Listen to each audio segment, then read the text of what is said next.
I'm ready. Let's rock. Okay, well it's going, so whenever whenever you want to go.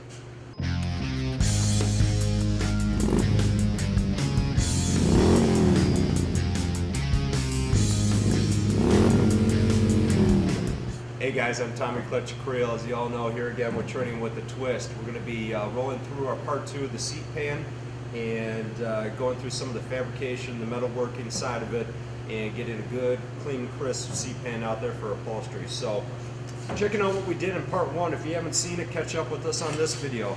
We made this template and transferred it to metal for an initial seat pan on one of our customers' bikes. And he wanted one of our lane splitter 2-up seat pans. So this time around, I'm going to be showing you guys how to do a 3-piece 2-up seat pan. All right, so when doing your 2-up seat pan, what we're going to be doing is transferring the templates that we've made for the bike directly onto the metal. In this instance, we are using a 16 gauge stainless steel.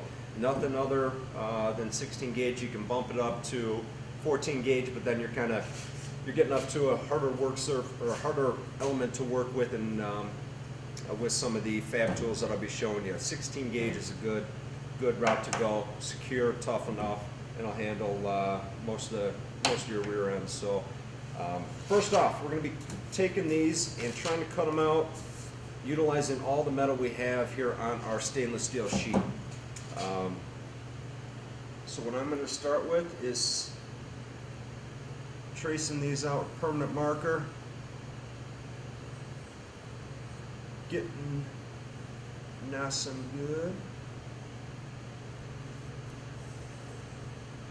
Typically, if you have a plasma cutter, you can take that. If you're working on your garage and have limited tools, you can take a side grinder, air tools, cut these right out, deburr them on the edges with that air sander, air grinder, and then get right to work. So what we're actually going to do, I'm going to show you Beverly shear after cutting this up.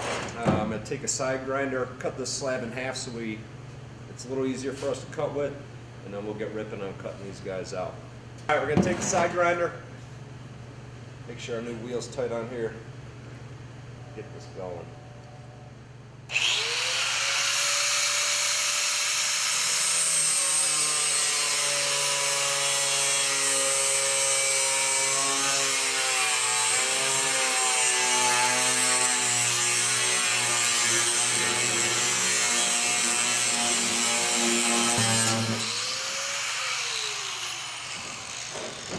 Working with your side grinder, quick little tip and trick is always put it down like this. While it's running, never put it down like that.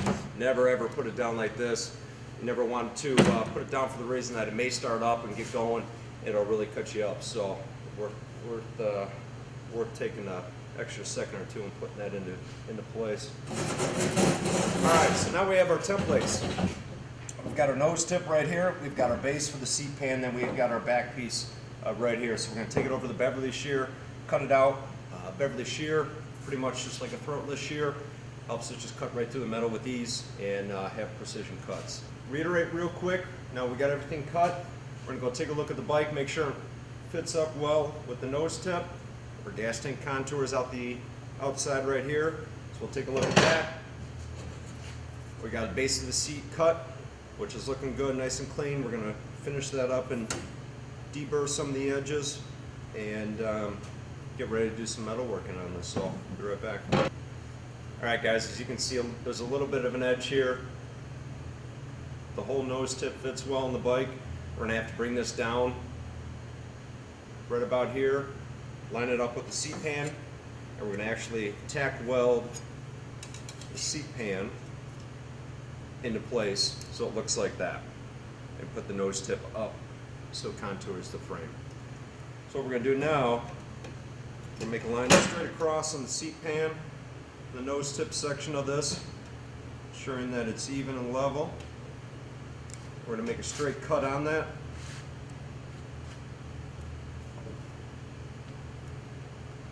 Done this long enough, I can eyeball it.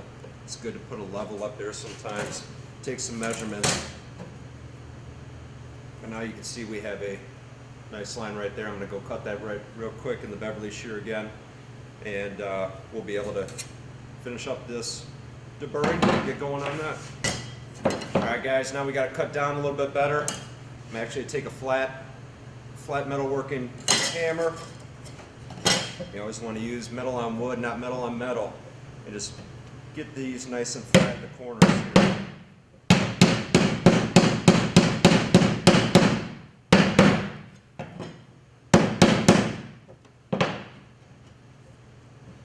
We should have a good, nice fit right there for our seat pan. Not bad.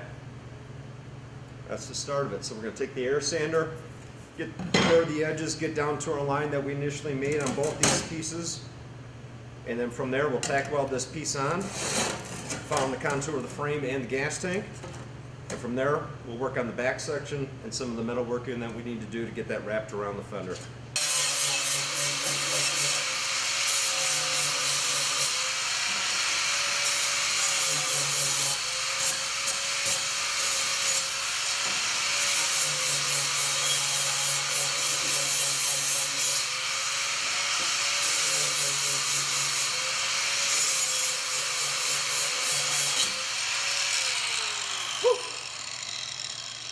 Looking good. Got everything deburred on here.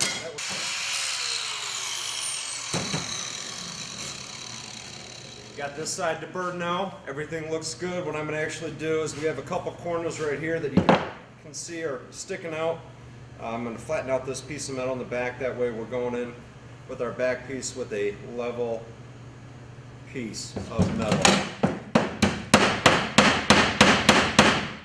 You either take that, do it that way, or you can take a dolly, metalworking dolly.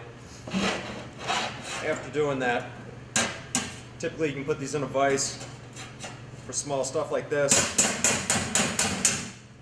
I'll work on the edges just with 2 fingers and a thumb and get our corners level. So we're looking good on this end. And also the reason why I went down and started sanding some of the sheet metal here is because when you do get your sheet metal, there's contaminants on it right off the bat. So you have to grind it down a little bit so you ensure that you're not getting a contaminated weld. So it's always good to prep your welds. If you saw in our other videos, you got to prep before you do weld your metal surface or whatever else you may be working on. So that is why I prepped that and got it ready to go. We're going to be using a Lincoln welding machine and using a magnet at the same time for the... We're going to be using the Lincoln Electric MIG welder, just doing 2 tacks. We're going to TIG up the back piece, but first we need to secure our work surface with the magnet, and then from there,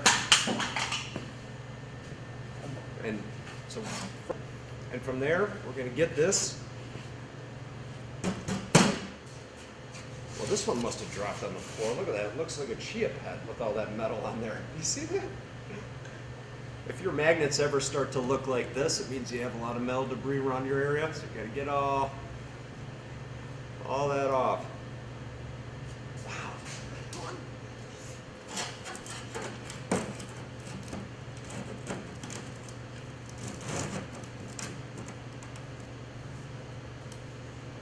All right. I think that looks pretty flush. You want to make sure both sides are flush.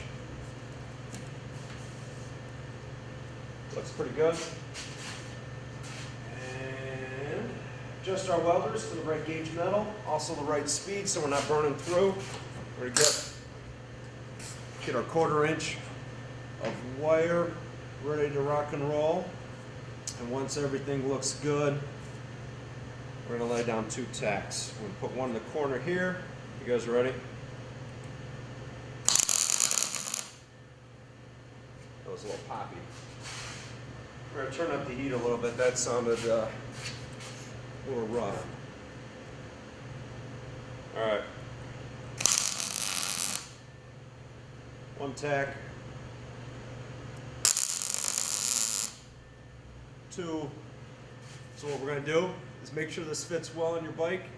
Take a look, and if you're happy with where it's at, you can get going on the back section. What I'm going to do right now is make sure it fits on the bike good.